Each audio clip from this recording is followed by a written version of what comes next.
तो आप चौंक जाएंगे। मैं एक ऐसी प्रामाणिक पुस्तक लेके आया हूं जिसे महान संत परमहंस योगानंद जी के गुरु स्वामी श्री युक्तेश्वर जी ने लिखा है। यह पुस्तक कहती है कि काल गणना गलत हो चुकी है। आ गया कि कलयुग जो है 4,32,000 सालों का है, लेकिन इस पुस्तक में है कि कलयुग 1200 वर्षों का है, सिर्फ 1200 वर्षों का।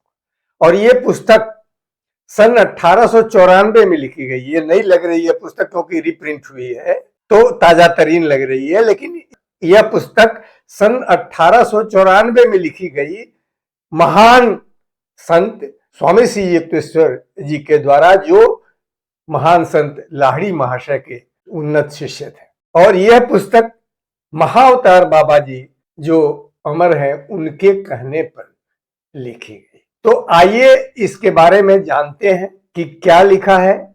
कलयुग क्या बीत चुका है? अगर कलयुग बीत चुका है तो भगवान कल की अवतार की जो बात हो रही है तब तो उनका जन्म हो चुका होगा। ये तथ्य बहुत ही रोचक है। नमस्कार, मैं हूं विनय बिहारी सिंह। मेरे यूट्यूब चैनल पर आपका बहुत बहुत स्वागत है। आइए चलते हैं और इस तथ्य की तरफ झांकते हैं। स्वामी श्री युक्तेश्वर जी ने लिखा है, अब द्वापर युग के इस 194वें वर्ष में चूंकि कलयुग को समाप्त हुए काफी समय बीत चुका है, संसार आध्यात्मिक ज्ञान को प्राप्त करने का प्रयास करने लगा है और लोगों को एक दूसरे से प्रेम पूर्ण सहायता की आवश्यकता पड़ रही है। मैं आशा करता हूं कि मेरे परम गुरु महाराज महाअवतार बाबा जी के आदेश से लिखी गई इस पुस्तक का प्रकाशन कुछ आध्यात्मिक सेवा प्रदान कर सकेगा। ये देखिए, स्वामी श्री युक्तेश्वर गिरी, श्री रामपुर, पश्चिम बंगाल, फाल्गुन 26। द्वापर के 194 वर्ष बीत गए हैं, ईस्वी सन 1894। तो आज 2024 में मैंने जोड़ के लिखा है, इस पुस्तक के अनुसार सन 2024 में द्वापर युग का 324वां वर्ष चल रहा है। पंचांगों में यह भूल अधोगामी द्वापर युग के समाप्त होने के तुरंत बाद ही राजा परीक्षित के शासनकाल में प्रविष्ट हुई। उस समय महाराज युधिष्ठिर ने जब देखा कि कलयुग शुरू होने जा रहा है तो उन्होंने अपने सिंहासन पर अपने पौत्र परीक्षित को बिठा दिया और वे अपने दरबार के सभी ज्ञानी जनों सहित भूलोक के स्वर्ग हिमालय में चले गए। लोग कहते हैं ना कि अंतरिक्ष में हिमालय में चले गए, अंतरिक्ष में स्वर्ग में चले गए। नहीं, इस पुस्तक में लिखा है कि भूलोक के स्वर्ग हिमालय में चले गए। इसीलिए राजा परीक्षित के दरबार में ऐसा कोई भी नहीं बचा था जो युग युगांतर की काल गणना के सिद्धांतों की सही जानकारी रखता हो।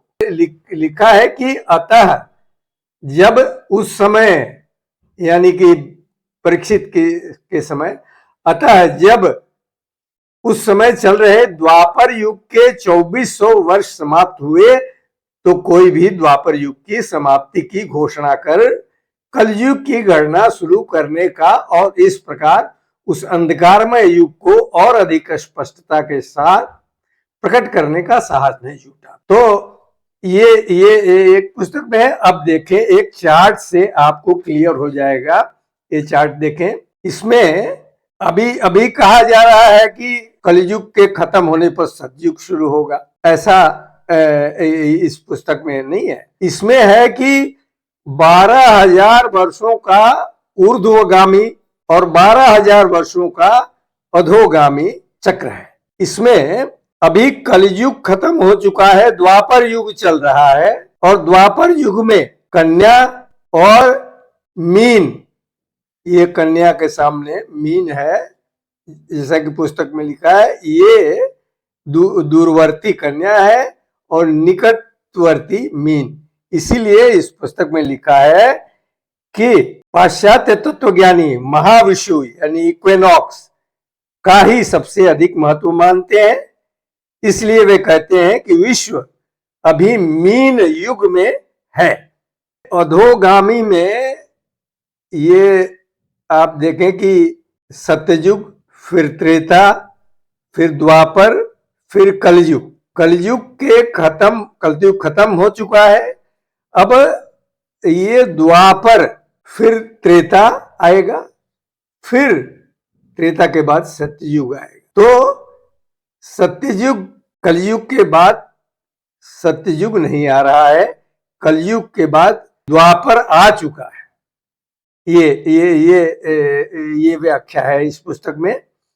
और 12,000 वर्ष इसमें देखिए स्पष्ट लिखा है कि 12,000 वर्षों के ये दोनों ही आवर्तकाल संपूर्ण परिवर्तन लाते हैं। यानी पूरा चक्र, पूरा जो युग चक्र है वो 24,000 वर्षों का होता है, जिसमें ये देखिए इसमें श्लोक के साथ मनु संहिता का दिया गया है कि सत्ययुग में हुए महान ऋषि मनु ने अपनी मनु संहिता में इन 4 युगों का स्पष्ट वर्णन किया है। और ये श्लोक है, आप देखें, आप इस वीडियो को रोक करके श्लोक पढ़ सकते हैं। इसमें लिखा है कि सत्ययुग 4800 वर्षों का और त्रेता 3600 वर्षों का। ये कैसे, ये पुस्तक लिखी गई है 1894 में। अंत में जो लिखा है वो देखें आप, भूमिका स्वामी श्री युक्तेश्वर गिरी जी ने, श्री रामपुर पश्चिम बंगाल फाल्गुन 26 द्वापर 194 ईस्वी सन 1894 में ये पुस्तक लिखी गई है। रीप्रिंट हुई है, इसलिए नया इसका कलेवर दिख रहा है। तो इस तरह उन्होंने कहा है कि काल गणना गलत हुई है। तो ये है। अब इस पुस्तक की बात हमने बताई, मैंने प्रमाण एक रखा है, इस पर आपके क्या विचार हैं आप बताएं।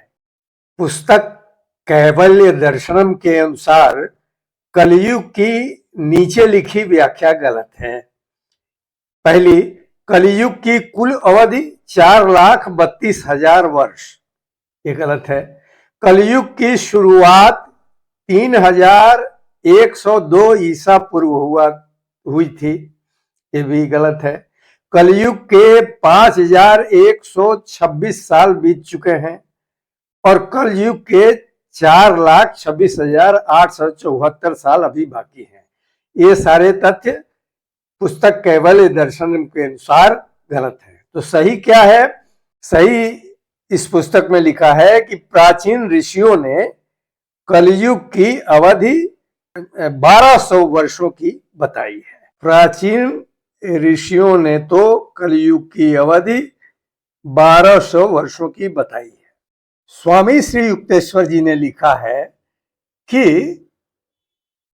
इसीलिए जिस वर्ष में यह भूमिका लिखी जा रही है उस वर्ष को ईस्वी सन 1894 माने सन 1894 लिखने के स्थान पर हम द्वापर 194 लिखना चाहेंगे, जिससे अभी चल रहे युग के निश्चित समय को दर्शाया जा सके।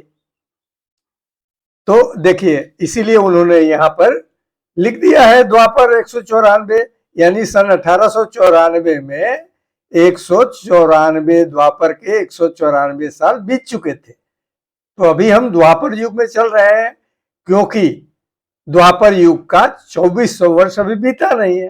तो इस तरह सिद्ध हुआ कि इस पुस्तक के अनुसार हम द्वापर युग में रह रहे हैं। अब आपको जो लगे आप बताएं। नमस्कार।